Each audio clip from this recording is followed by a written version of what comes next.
It's a big decision to make.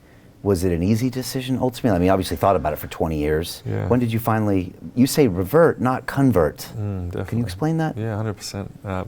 So the idea of using the word revert instead of convert is a very specific one. And if you do enough research and you're led to taking Shahada, accepting Islam because you view it as the truth, then your belief is, and I've experienced this personally very clearly, you're not converting, you're not changing, you're simply going back to the truth. And the predominant reason why I chose Islam is from 15 years of living in the Middle East, 20 years of discussion about it with Muslims. I viewed it objectively, even though I came as from being a soldier and intelligence professional where Islam is the boogeyman, the scary one, the enemy, if you will, back in the day. I viewed it more and more as, whoa, this is the truth. The amount of times I've had, whether it's discussions with brothers who are on the deen and take their religion seriously, or with religious scholars, or from reading the Quran, where I've read something and gone, oh, I figured that out from 40 years of trial and error. Here it was written 1400 years ago. Why didn't I just read this earlier? I have so many of these aha moments. Sometimes I find myself laughing. For example, I figured out, let's say 6 years ago, when I started to really unlock my entrepreneurial spirit, the intent that you go into something is huge. The intent with which you approach it. If you want to get that money quickly and you're desperate for it, you're not going to get that money. Same way if you are pursuing a relationship with a good woman, you're like, oh, I really need this, you're coming from a place of insecurity, you won't get that. If your intent is, I want to do right by my staff, I want to provide for my family, I want to be a just businessman and make good money, or I want to be a good husband and find a good wife, you're much more likely to manifest that positive outcome because you had that positive intent. Within Islam, it's conceptualized as niyyah, and there's a lot of writing about it, there's a lot of detail about it. Again, I discovered that very core component which has enabled me to be very successful by setting, even when we started this podcast, I said, so what's your intent here? I like to set that intent consciously. And every time before you go and pray, you set your intent to cleanse yourself through something called wudu, where you're washing and cleansing yourself, and then you set your intent when you're about to pray. There's this real focus on, I'm living in a conscious manner, I'm setting intent behind everything that I do, this concept of niyyah. I only figured it out at 36 years of age. What if I'd read it as a teenager and lived by it? How much more successful would I be? How much more fulfilled would I be? That's one example of so many that really typifies why I genuinely believe and have lived experience that Islam represents the truth. It's technology, isn't it? Right, it's tech. It's human technology. Yep. There it is. And it's written 1400 years ago, but it is so relevant to today, incredibly relevant. Whether it's relationships or business or the struggle of leadership or lessons in combat.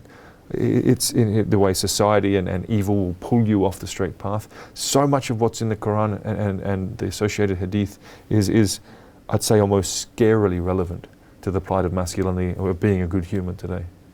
What have the reactions been to you reverting?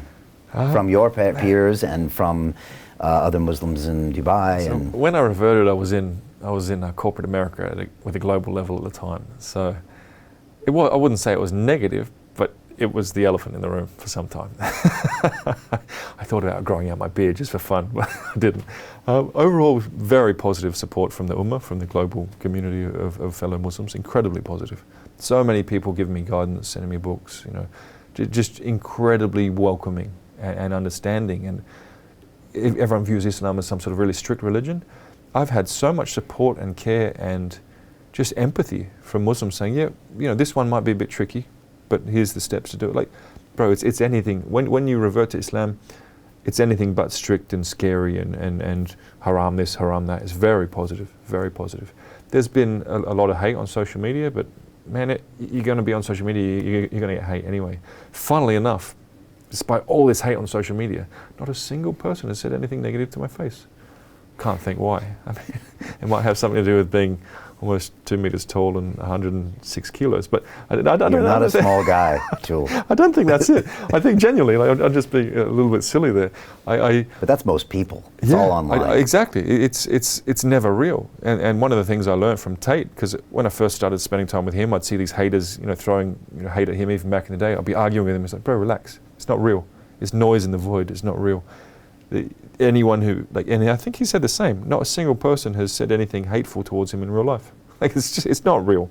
It's people behind a keyboard living out some negative projection fantasy nonsense. So yeah, there's been hate online, don't care. everything they've experienced in terms of reverting has been incredibly positive. Yeah. Also, I'm very grateful for that. Hate online is also just love that it was garbled in transmission. And so, they're fans, man. Yeah, they're fans. The time they put in. Yeah, look at the time they put in. They actually secretly love you and admire you, and they want to be you, right? They literally want your attention. Yeah, true. It just got kind of garbled up, and that's why you see some people that engage with those people. I don't do that too often, but sometimes just engaging with them, you'll actually figure out that they just want to be friends, bro. Yeah, really, it's a real thing. They do. I've noticed that often.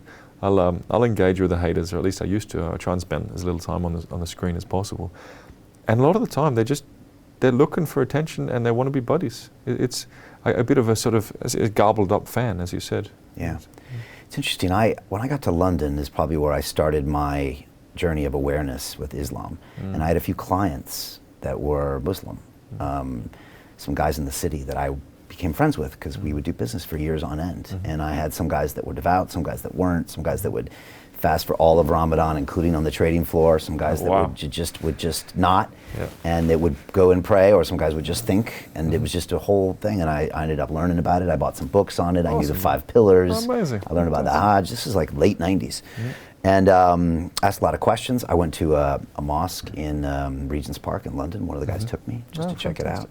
And yet these days, I find the narrative in London is the reason everything's wrong in the UK is because of Islam. And then everybody also in the US picks up on that and seems to parrot that back. And that never made sense to me. And always seemed like a really poor and lazy analysis of the situation. And I'm going to an event this weekend. It's called the Satoshi Roundtable, and it's run by a guy named Bruce Fenton, a very early libertarian and adopter of Bitcoin, and actually a Muslim, exactly, which a lot of people are surprised at. But you know, what I found is, you know, that he put a tweet out the other day and said, you know, trying to blame all this on a religion is just ridiculous. You know, if you want to look at these two realities, maybe there's one of lawlessness, but it doesn't really have anything to do with religion. Well, all this so-called Islamic crime isn't tolerated in Islamic societies. It's definitely not obviously, clearly tolerated within Islamic scripture. It is by definition un-Islamic. Just because your liberal norms have resulted in a society that doesn't have proper law and order, just because your policies of allowing police to feel hamstrung and they can't do anything has led to certain disgusting crimes, you can't blame Islam. Islam is the solution to this sort of stuff. Islamic law would fix all of this stuff instantly in the UK. So the idea that people want to blame Islam is, I think it's just cope, man. It's easy to blame the boogeyman you don't understand, rather than, hang on, the politicians who we voted for and brought in all these ridiculous policies that result in a lack of law and order and resulted in disgusting things happening to the citizens. Sorry, friends, that is on you, the voting populace. It's not on a faith that outlaws all of this stuff and calls for the execution of people who engage in these sorts of things. Hey, I know investing in crypto is scary. It takes a real leap of faith because there are so many scams, rug pulls, and bad actors out there. It's a dangerous business, which is why 95% of people lose all their money. Well, that's why I created the London Real Investment Club, so you can access the hottest deals on the planet and use the crypto bull market to create the generational wealth that you deserve.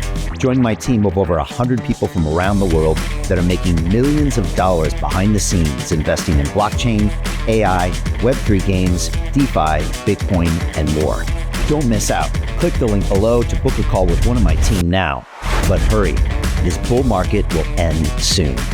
I know investing crypto can be scary. That's why you gotta join the investment club. Pull the trigger. Let's do this.